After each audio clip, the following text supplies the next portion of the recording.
Sa kaugnay na balita, umaasa naman ang ilang senador na pabor at makikinabang ang Pilipinas sa muling pagkapanalo bilang Pangulo ng Amerika, si President-elect Donald Trump. Ito ay dahil maganda umano ang naging relasyon ng Pilipinas at United States nang una siyang naging presidente. Ang buong detalye sa ulat ni Raymond Dadpaas.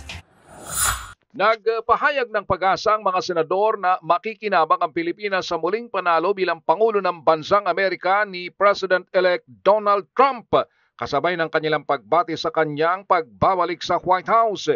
Ayon kay Senate President Francis Chis Escudero, hindi niya matiyak pa sa ngayon kung ano ang mga programang ipatutupad ni Trump.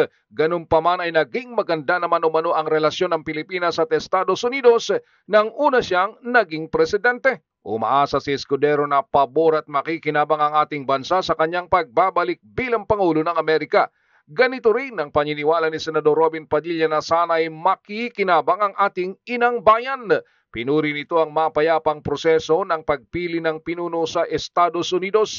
Maganda din umanong makita kung paano ginamit ng mga Amerikano ang kanilang kapangyarihan sa pagboto. Ito ang panahon na mas makapangyarihan ang mga ordinaryong mamamayan kaysa sa mga politiko.